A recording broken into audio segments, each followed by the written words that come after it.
Hey guys, अगर आपको acting start करनी है बट आपको कुछ समझ में नहीं आ रहा है कहाँ से प्रैक्टिस करूँ, कौन से वे में जाऊँ, ऑडिशन कहाँ पे दूँ, कुछ भी समझ में नहीं आ रहा है, तो गाइस मैं आज आपको इस वीडियो में सब कवर करने वाला हूँ जो कि आपको जानना बहुत ज़रूरी है। अगर आप इस एक्टिंग फील्ड में आ रहे हो तो आपको फाउंडेशन, मतलब कि आपका एक्टिंग फाउंडेशन क्लियर होना बहुत जरूरी है। फॉर एग्जांपल, अगर आप कोई भी फील्ड में जाते हो तो अगर आपको कोई भी चीज़ अच्छे तरीके से फाउंडेशन अगर आपको नहीं पता तो क्या आप उस चीज़ में आगे बढ़ पाओगे गाइड?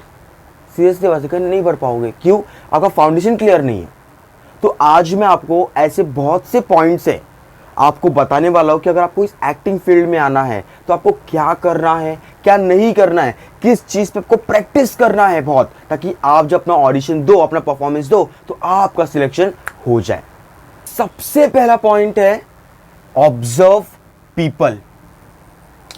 तो इस एक्टिंग का सबसे पहला लेसन होता है ऑब्जर्वेशन।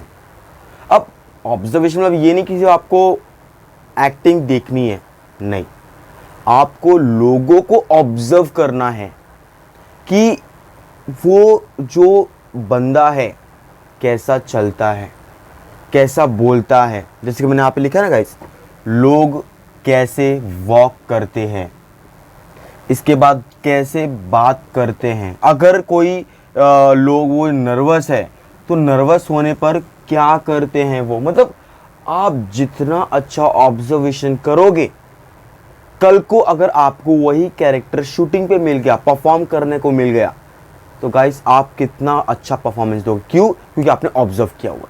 तो है सीधी सी बात है, आप जितना अच्छा ऑब्जर्वेशन करोगे, कल को इन फ्यूचर इन केस आपको वो वही सेम कैरेक्टर शूटिंग पे मिल गया, बस आप ही सोचो, आपने ऑलरेडी उस कैरेक्टर को ऑब्जर्व किया हुआ है ना। तो आपको अगर शूटिंग पे वही सेम कैरेक्टर प्ले करने को मिला गाइस, तो आप ही बताना कि आप वो कैरेक्टर कितना अच्छे से प्ले कर पाओगे। अब ये नहीं बोल रहा हूं कि आप रास्ते पे चल रहे हो तो सबको ऑब्जर्व करो, नहीं, एक स्पेसिफिक लोगों को रोल, जैसे कि स्पेसिफिक लोगों को आप ऑब्जर्व करो। फॉर जैसे एग्जांपल, पुलिस हो गए, पुलिसमैन कैसे वॉक करते हैं, है ना। कोई पान वाला है, कैसे पान बना रहा है ना, कैसे बातें कर रहा है वो, उसका बॉडी लैंग्वेज क्या है, उसका इमोशन, हैंड जेस्चर कैसे है, मतलब वो, ये सब कुछ आपको ऑब्जर्व करना है। बढ़ते हैं नेक्स्ट पॉइंट की तरफ। गाइस, एक्टिंग फील्ड में कैसा होता है, आप जितना प्रैक्टिस करोगे उतना अच्छा आप परफॉर्मेंस दे सकते हो। तो जो आपका हमारा पॉइंट है वो है वॉइस एंड डायलॉग प्रैक्टिस। जैसे इस पॉइंट के बोलने के पहले मैंने क्या बोला, आप जितना प्रैक्टिस करोगे उतना बेस्ट है आपके लिए। तो गाइस, फॉर एन एग्जांपल, मैं आपको एक छोटा डायलॉग दूंगा और आपको डेली बेस पे इसी डायलॉग पे रोज प्रैक्टिस करनी है। और वो डायलॉग है तुम आ गए। क्या डायलॉग है? तुम आ गए। आपको इस डायलॉग का, आपको ये happy emotion, angry emotion, nervous, surprise and emotional. अब आप सोचोगे कि ये डायलॉग मैं बार बार देता हूँ बोलने के लिए। गाइस यस, मैं बार बार देता हूँ गाइस, बट आप कभी ये सोचो, अगर एक ही डायलॉग अगर आप बार बार कंटिन्यू आप यही सेम डायलॉग को इस सारे इमोशंस पर आप बोलोगे गाइस, तो आपका एक्सप्रेशंस, आपका इमोशंस, हर डायलॉग के पीछे अलग सिचुएशन है। अगर आप ये सेम डायलॉग हैप्पी में भी सेम बोलोगे, तुम आ गए, एंग्री में भी आप सेम बोलोगे, तुम आ गए, है ना। अगर यही सेम डायलॉग इस सारे इमोशंस पे आपने एक ही सिचुएशन पकड़ के बोला और एक ही इंटेंशन के साथ बोला, तो गाइस जो आपकी एक्टिंग जो अच्छी लगनी वो अच्छी नहीं लगेगी गाइस। इसलिए मैं आपको छोटा डायलॉग दे रहा हूँ, तुम आ गए, सिर्फ 3 वर्ड का डायलॉग, इसलिए छोटा दे रहा हूँ। अब जैसे मैंने ये डायलॉग दिया, क्या दिया? तुम आ गए। अब तुम आ गए, है ना। अब ये जो डायलॉग है, अब जो आप इमोशन में बोलने वाले हो, फॉर एग्जाम्पल आपने नर्वस इमोशन में बोला, कौन से? नर्वस इमोशन में। तो अब आपको ये डायलॉग के नर्वस में आपको सिचुएशन बनाना है कि मैं जिस कैरेक्टर को ये बोलने वाला हूँ, तुम आ गए, मुझे कौन से इमोशन में बोलना है? नर्वस इमोशन में। अब आप ये सोचो कि ऐसा मेरे साथ क्या हुआ है कि मुझे जो कैरेक्टर के साथ बोलना है ये डायलॉग, तुम आ गए, मुझे नर्वस होके बोलना है। आपको इमेजिनेशन करना पड़ेगा। क्या करना पड़ेगा? इमेजिनेशन। यहाँ पे आपका इमेजिनेशन काम आएगा। तो तो इसलिए मैंने आपको छोटा डायलॉग दिया। क्या डायलॉग है? तुम आ गए। तो आपको इसी सारे इमोशंस पे हर सिचुएशन समझना है, इमेजिन करना है कि इस सिचुएशन में मेरे साथ क्या हुआ था, क्यों हुआ था, ओ ऐसा है। आपको इंटेंशन मीन समझना है। एक बार आप अगर ऑब्जेक्टिव इंटेंशन समझ गए कि इसके पीछे का रीजन क्या है कि मुझे इस इमोशन में ये डायलॉग बोलना है, तो गाइस आपकी एक्टिंग बेस्ट लगेगी, है ना गाइस। तो आपको मेन क्या समझना है? सिचुएशन। कोई भी डायलॉग अगर आप प्रैक्टिस कर रहे हो, मेन चीज आप जब तक सिचुएशन नहीं समझोगे गाइस, तो तब तक आपकी एक्टिंग बेस्ट नहीं लगने वाली। तो आपको सिर्फ डायलॉग पढ़ के बोलना नहीं है, डायलॉग का सिचुएशन समझना है, उस कैरेक्टर के साथ क्या हुआ, क्यों हुआ, कैसे हुआ, हर डायलॉग में पॉजेस कहाँ पे आएंगे, कौन से इमोशंस, कौन से एक्सप्रेशंस, कौन से बॉडी लैंग्वेज, सब कुछ आपको ये सब समझ के फिर गए सबको परफॉर्मेंस देनी है, तभी जाके आपकी एक्टिंग बेस्ट लगने वाली है। बढ़ते हैं नेक्स्ट पॉइंट की तरफ। सबसे इंपॉर्टेंट पॉइंट, कैरेक्टर को समझो। Very very important point. Just an example, आपको कोई भी मोनोलॉग मिला, क्या आपको कोई भी स्क्रिप्ट मिला और आपने उस चीज को सिर्फ रीड किया। क्या किया? आपने रीड किया एंड देन आफ्टर आपने अपना परफॉर्मेंस दे दिया।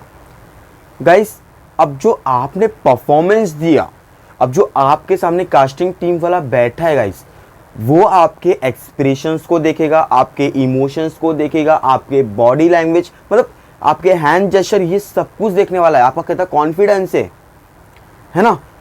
अगर आपने सिर्फ स्क्रिप्ट को रीड करके याद करके परफॉर्मेंस तो दे दिया, आपने एक काम तो बहुत अच्छा किया, बट गाइस क्या वो आपके अंदर इमोशंस फील कर पाया? आपने सामने वालों को कर पाया? क्या आपने वो एक्सप्रेशन दिया अपने फेस पे? क्या आपका बॉडी लैंग्वेज अच्छे तरीके से किया?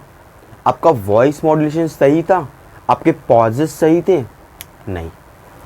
तो गाइस इस पॉइंट का मतलब क्या है? कैरेक्टर को समझो। लाइक जस्ट एन एग्जांपल, आपको कोई भी अगर डायलॉग मिला है ना, कोई भी आपको मोनोलॉग मिला गाइस, तो आपको उससे सिर्फ रीड नहीं करना है, उसको याद नहीं करना है गाइस, उसका सिचुएशन समझना है एग्जैक्टली कि उस सिचुएशन में क्या दिया हुआ है, वो कैरेक्टर के पास्ट में क्या हुआ है ना। वो कैरेक्टर अगर ऐसा बिहेवियर कर रहा है तो क्यों कर रहा है, आपको उसका पास्ट में जाना है। अब पास्ट में जाकर आपको इमेजिनेशन करना है, इमेजिन करना है आपको। एक बार आपको सिचुएशन समझना, अगर आप एक बार सिचुएशन समझ जाओगे ना गाइस, फिर जो आप एक्टिंग करोगे आप सामने वाले ऑडियंस को फील करवा सकते हो। अगर आप सिर्फ एक्टिंग करोगे तो सामने वाला बंदा बोलेगा यार एक्टिंग कर रहा है, कुछ कॉन्फिडेंस तो है ही नहीं।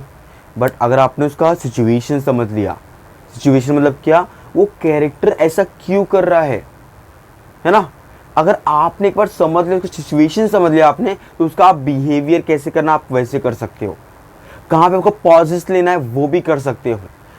हर डायलॉग में कहाँ पे आपको पॉज लेना है, हर डायलॉग में कहाँ पे कौन से इमोशंस आएंगे, कौन से एक्सप्रेशंस आएंगे, आपकी वॉइस कहाँ पे हाई होंगे, कहाँ पे लो होंगे, आपको ये सब सिचुएशन समझना है। गाइस सीधी सी बात है,